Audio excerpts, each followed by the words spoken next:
You realize deep way under the surface, and like a fire needs coal in the furnace. This is your goal that makes it all worth it. This is your why that gives you your purpose. Let's go. Thoughts can keep you down, pushing deep until you drown, or they can keep you up strong, focused on the now. Glass half full, or has it been emptied out? Well, that's all up to you and your mind. Do you doubt anything, everything, not a thing? Make my thoughts work for me. Adik Valentino Rossi ogah ikuti cara Marc Marquez, pilih independen ketimbang towing. Luca Marini percaya diri hadapi MotoGP 2026. Luca Marini datang ke MotoGP 2026 dengan cara pandang baru, motivasi segar, dan keyakinan yang tampaknya tidak lagi bergantung pada trik-trik lama yang pernah digunakan pembalap Honda sebelumnya. Di saat banyak rider mencari segala cara untuk mengamankan waktu terbaik, termasuk memanfaatkan towing, Marini memilih jalannya sendiri, tampil independen, percaya struktur motornya, dan tidak mengadopsi metode yang dulu menjadi senjata Marc Marquez. Penampilan Marini di MotoGP 2025, khususnya pada seri terakhir di Valencia, menjadi bukti bahwa Honda masih bisa berharap. Di saat HRC membutuhkan rider yang mampu mengamankan minimal posisi ketujuh demi mengangkat level konsesi dari D ke C untuk musim 2026, Marini tampil sesuai kebutuhan. Tanpa drama, tanpa sensasi, namun penuh keefektifan, ia menuntaskan balapan dengan kepala dingin dan memastikan Honda naik satu tingkat menuju era yang lebih kompetitif. Bukan pekerjaan mudah. RC213V bukanlah motor yang paling nyaman dikendarai pada 2025, namun Marini tetap mampu menunjukkan performa yang stabil. Keberhasilannya itu membuat Honda menunjukkan kepercayaan lebih besar terhadap sang adik legenda MotoGP, Valentino Rossi tersebut. Dan Marini pun membalasnya dengan sikap optimis terhadap potensi motor baru Honda musim depan. Salah satu aspek yang menjadi sorotan adalah bagaimana ia memilih strategi time attack, baik di sesi latihan bebas, praktis, maupun kualifikasi. Di era aero modern ini, banyak rider mencari celah apapun untuk mendapatkan posisi start ideal. Marc Marquez, ketika masih berjuang di Honda beberapa tahun lalu, beberapa kali memanfaatkan slipstream alias towing untuk meraih lap cepat.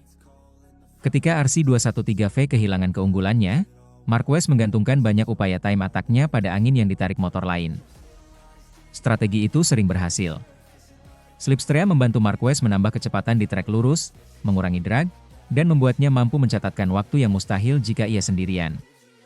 Namun, tidak semua pembalap merasa cocok dengan pendekatan itu. Dan Luca Marini termasuk salah satu yang memilih menjauhi teknik tersebut. Menurutnya, towing mungkin memberikan efek psikologis positif, tetapi secara teknis justru memperburuk performa motor masa kini. Faktor aerodinamika adalah alasan utamanya. Saya pikir mengikuti seseorang adalah hal yang bagus untuk pikiran Anda, tetapi secara teknis itu lebih buruk, ujar Marini seperti dikutip Crash.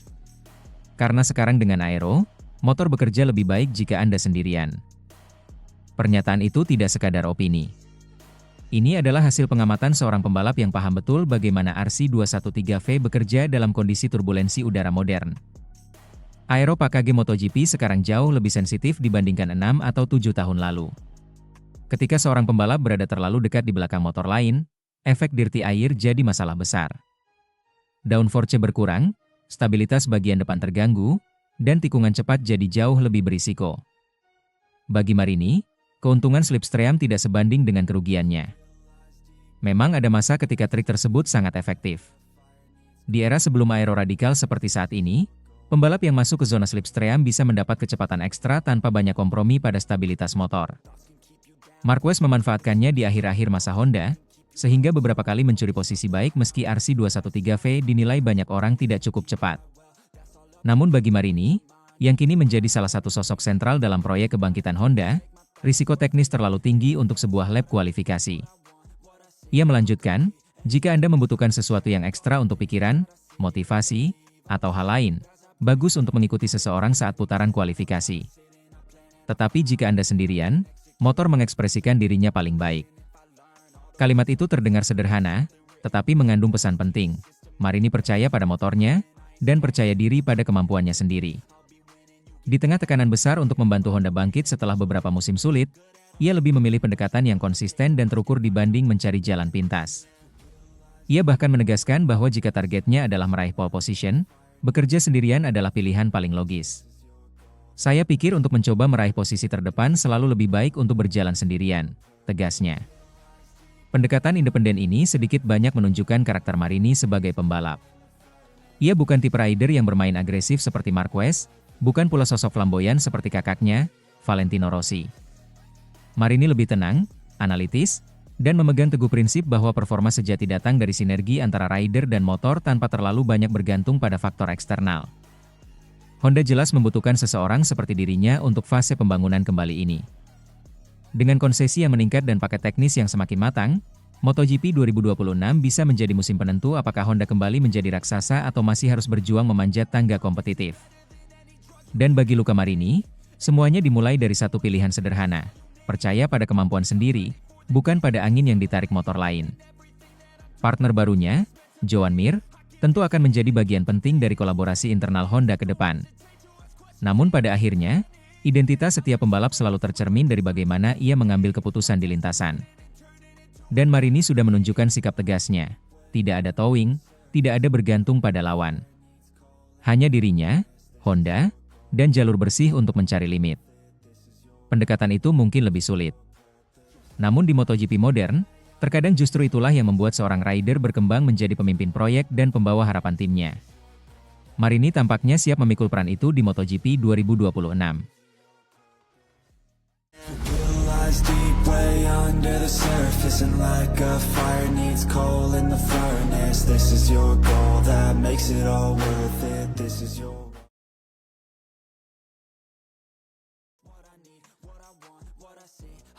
Jorge Lorenzo peringatkan Marc Marquez soal Pedro Acosta. Kalau naik Ducati, bakal jadi ancaman paling serius. Jorge Lorenzo, salah satu legenda MotoGP yang dikenal tak pernah basa-basi, kembali melontarkan peringatan keras. Kali ini ditujukan langsung kepada sang juara dunia MotoGP 2025, Marc Marquez. Bukan soal cedera, bukan soal Honda atau persaingan tim pabrikan, melainkan tentang satu nama yang terus membetot perhatian dalam 2 tahun terakhir, Pedro Acosta. Sang bayi hiu, yang baru 2 musim berada di MotoGP itu memang belum memiliki paket sempurna. Namun, potensi mentah, kecepatan alami, dan etos kerja fanatiknya membuat banyak orang percaya bahwa ia adalah generasi penerus Marquez, bahkan mungkin satu-satunya rider yang bisa menyaingi legenda asal Cervera tersebut dalam duel jangka panjang.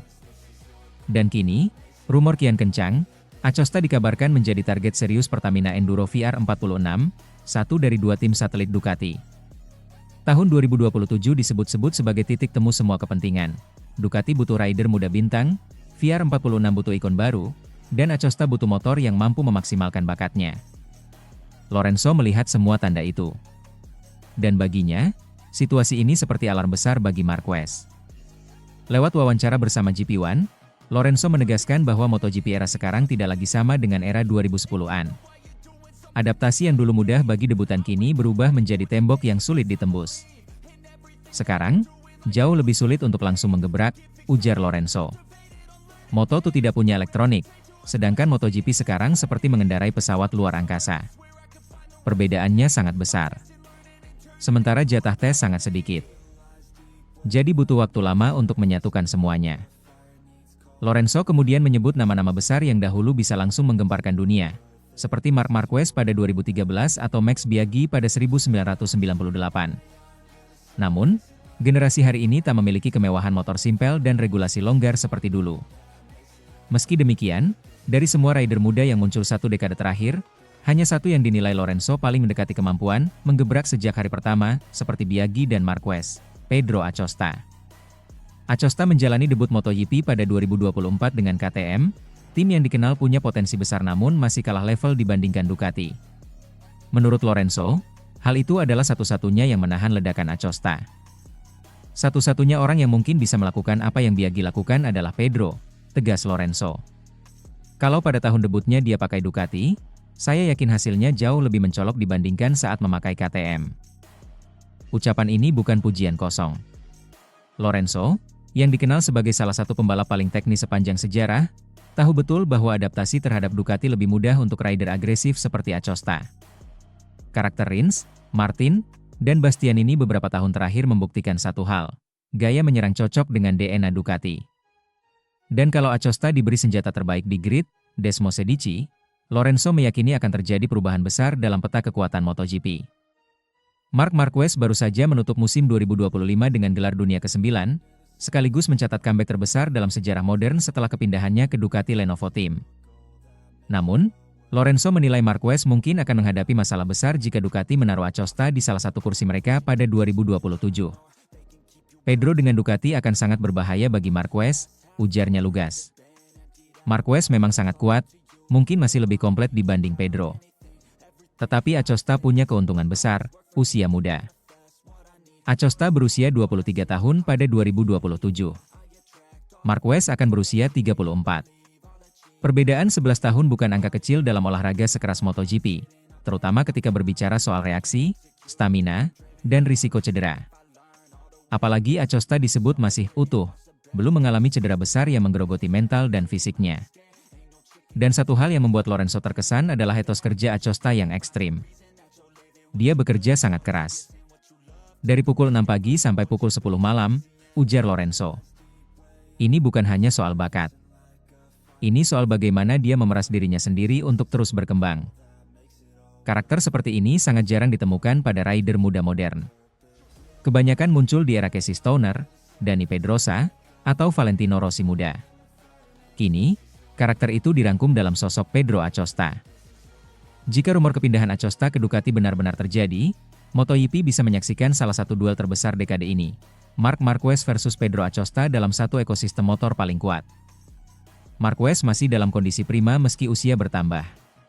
Pengalaman, kecerdikan, dan insting balapnya tak tertandingi. Namun Acosta membawa sesuatu yang tak bisa dilawan oleh siapapun, waktu. Ia masih muda, masih berkembang, dan punya ruang besar untuk menjadi lebih cepat lagi. Skenario inilah yang membuat Lorenzo angkat suara. Baginya, Marquez tak boleh menganggap remeh ancaman yang datang dari generasi baru. MotoGP, katanya, selalu punya pola. Legenda lama akan selalu diganggu oleh anak muda yang lapar. Rossi diganggu Lorenzo, Lorenzo diganggu Marquez, dan kini Marquez akan kedatangan masalah bernama Acosta. Kini semua mata tertuju pada bursa perpindahan rider 2027. VR46 memimpikan Acosta. Ducati melihatnya sebagai investasi masa depan. KTM berusaha mempertahankan mutiara mereka. Dan Marquez? Ia mulai merasakan bahwa waktu tak hanya memberi pengalaman, tetapi juga menghadirkan ancaman baru. Lorenzo sudah bicara. Peringatan sudah diberikan. Jika Pedro Acosta akhirnya mengendarai Ducati, MotoGP 2027 bisa berubah menjadi medan perang paling seru dalam satu dekade terakhir dan Marc Marquez akan berada tepat di tengah pusarannya.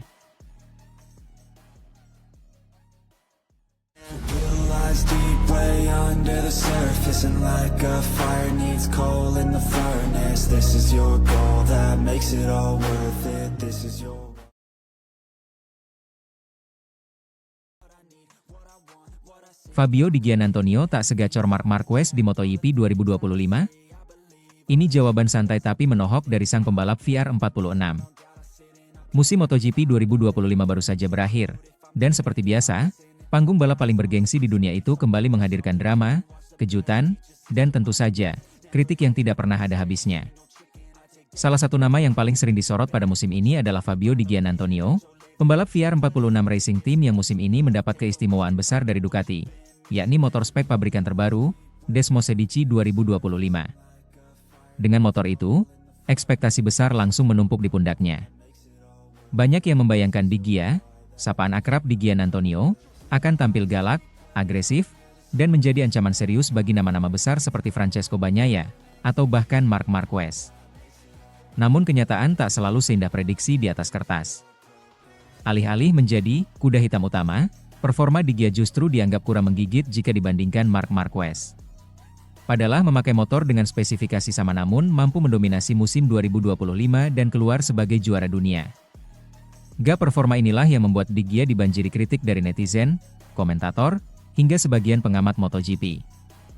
Tapi apakah kritik itu membuat Di Giannantonio tertekan? Jawabannya, sama sekali tidak. Bahkan, responsnya justru menunjukkan bahwa ia jauh lebih matang daripada yang banyak orang kira. Saat ditanya soal ramainya kritikan kepada dirinya, Di Giannantonio mengangkat bahu. Tidak defensif, tidak marah, tidak pula mencari pembenaran panjang lebar. Ia justru menjawabnya dengan nada santai, tegas, dan sedikit jenaka. "Saya tidak peduli apa kata mereka," ujar Di Gia. "Saya melakukan bagian saya melakukan yang terbaik, dan itu tidak masalah." Di tengah dunia MotoGP yang selalu dipenuhi ekspektasi, tekanan sponsor, sorotan media, dan perbandingan kejam antar pembalap, jawaban seperti itu terasa menyegarkan. Baginya, musim 2025 sudah berjalan sesuai kapasitasnya. Ia puas. Ia merasa sudah tampil maksimal. Dan di balik sikap santai itu, ada fakta yang tidak boleh diabaikan. Di Gia tetap menunjukkan kemajuan yang layak diapresiasi. Ia memang tidak menang, tetapi 4 podium sepanjang musim jelas bukan prestasi sepele. Hasil akhirnya pun cukup solid, peringkat 6 klasemen dengan 262 poin. Bukan musim impian, tapi juga jauh dari kata buruk. Perbandingan antara dirinya dan Marc Marquez memang tak terhindarkan. Keduanya sama-sama memakai motor spek pabrikan Ducati 2025. Bedanya, hasil mereka jauh bertolak belakang. Marc Marquez, juara dunia, beberapa kemenangan, konsisten di depan. Di Gia, 4 podium, tanpa kemenangan, dan sering kesulitan menempel kelompok terdepan. Tapi satu hal yang kerap diabaikan, Marc Marquez adalah fenomena. Satu di antara segelintir pembalap yang tak bisa dibandingkan secara normal. Ia 7 kali juara dunia, berpengalaman melewati situasi ekstrim, dan gaya balapnya yang agresif masih menjadi standar banyak pembalap modern. Dengan kata lain, membandingkan Di Gia dengan Marquez sebenarnya lebih mencerminkan ekspektasi publik daripada kesalahan Di Gia sendiri. Di Gia tak menutup-nutupi kesulitannya sepanjang musim. Ia menjelaskan bahwa di beberapa balapan, ia sudah melihat tanda-tanda masalah sejak awal. "Di awal saya melihat para pembalap terdepan punya lebih banyak ban. Saya harus beralih ke rencana B, menghemat ban." Dalam balap motor modern, khususnya era aerodinamika ekstrim dan perangkat hole shot yang begitu menentukan, pilihan dan manajemen ban menjadi salah satu faktor paling krusial. Kesalahan kecil dalam strategi saja bisa membuat pembalap tercecer. Di Gia mengakui bahwa ia harus beradaptasi berkali-kali dalam balapan, termasuk mengubah strategi di tengah jalan. Ia baru bisa menyerang di 5 lap terakhir, itu pun saat kondisi ban sudah tidak lagi sepenuhnya ideal. Selain itu, menurutnya, level kompetisi MotoGP 2025 meningkat signifikan. Jelas, performa telah berubah dan levelnya telah meningkat. "Saya pikir tahun ini kami melaju sedikit lebih cepat dibandingkan 2 tahun lalu." Ungkapan ini menunjukkan bahwa Di Gia sadar betul betapa ketatnya persaingan musim ini. Ada banyak pembalap yang step up, banyak tim yang menemukan ritme, dan margin kemenangan semakin tipis. Dalam situasi seperti ini, 4 podium bukanlah hal yang buruk. Yang membuat wawancaranya semakin menarik adalah gaya humor yang ia selipkan. Ketika ditanya soal performanya yang dinilai, lumayan tapi belum top, Di Gia berkata, "Pertama, saya disarankan untuk meminta bonus tambahan kepada dalinya. Saya akan mencobanya dan lihat apa yang terjadi." Ucapan itu jelas bercanda, tapi sekaligus menunjukkan bahwa moralnya baik-baik saja. Ia tidak tertekan, tidak putus asa, dan justru masih punya ruang untuk menyindir dengan santai. Fabio Di Giannantonio mungkin bukan pembalap terbaik Ducati musim ini. Ia bukan kandidat juara dunia. Ia bahkan bukan pembalap yang paling banyak disorot. Tetapi satu hal pasti, ia bukan pembalap yang mudah goyah hanya karena kritik. Ia menerima hasil musim 2025 apa adanya, mengakui kekurangannya, tetapi juga tidak ragu menyebut bahwa ia sudah tampil maksimal. Dan dalam olahraga sekeras MotoGP, mentalitas seperti itu terkadang lebih penting daripada angka di podium. Musim depan? Siapa tahu. Dengan motor yang semakin dikenalnya dan tekanan yang mulai ia atasi, boleh jadi Di Gia justru akan menjadi pembalap yang membuat kejutan. Untuk saat ini, ia memilih tetap santai. Kritik? Biar saja berlalu bersama angin. Yang penting, ia tahu apa yang sudah ia lakukan. Dan itu, menurutnya, sudah lebih dari cukup.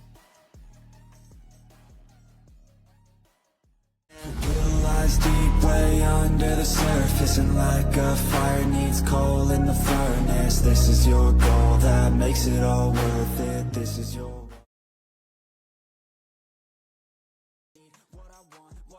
Bertahan di Ducati, pindah tim, atau pensiun? Begini komentar Marc Marquez soal kontrak MotoGP 2027. Marc Marquez baru saja merayakan gelar dunia MotoGP 2025 bersama Ducati Lenovo Team, sebuah pencapaian monumental setelah perjalanan karir yang naik turun, penuh cedera, penuh drama, sekaligus penuh pembuktian. Namun, alih-alih menikmati euforia, rider berjuluk The Baby Alien itu justru sudah memasuki fase perenungan penting. Masa depannya di MotoGP usai kontraknya dengan Ducati berakhir pada akhir 2026. Ya, meski terlihat masih lapar kemenangan, tak ada yang benar-benar tahu langkah apa yang akan diambil Marquez menuju MotoGP 2027. Tetap bersama Ducati? Pindah tim lagi demi tantangan baru? Atau justru mengejutkan dunia dengan keputusan pensiun? Dalam wawancara dengan MotoGP.com, Marquez mengakui bahwa ia akan memantau perkembangan silly season sepanjang 2026 dengan sangat cermat. Dan alasannya pun jelas, hampir seluruh grid MotoGP berada dalam ketidakpastian. Tak kurang dari 19 pembalap akan kehilangan kontraknya jelang musim 2027. Itu berarti 2026 tak hanya jadi musim perebutan gelar, tetapi juga musim perebutan kursi dan semuanya terjadi berbarengan dengan perubahan regulasi teknis terbesar dalam satu dekade terakhir. Kapasitas mesin akan turun dari 1000 cc menjadi 850 cc, sementara pemasok ban berganti dari Michelin ke Pirelli. Perubahan ganda ini membuat peta kekuatan pabrikan bisa berubah total. Motor yang perkasa di era 1000 cc mungkin saja terlihat biasa dalam format 850 cc. Ban baru pun bisa membuat gaya balap tertentu lebih cocok atau lebih merugikan. Marquez memahami betul konteks itu. Walau saat ini Ducati masih menjadi raksasa absolut, ia tahu bahwa keperkasaan tidak selalu bertahan saat regulasi baru muncul. 2026 akan jadi musim yang menarik. Tak hanya soal perebutan gelar dunia, tetapi juga hal-hal di luar trek, ini akan jadi pasar yang paling sulit, katanya. Sebuah pernyataan yang membuat suasana kontrak di paddock MotoGP terasa seperti pasar saham sebelum krisis. Semua orang menunggu momen yang tepat untuk bergerak. Sejak debut pada 2013, Marquez selalu membalap dengan mesin 1000 cc. Satu-satunya perubahan besar yang ia alami adalah pergantian ban dari Bridgestone ke Michelin pada 2016.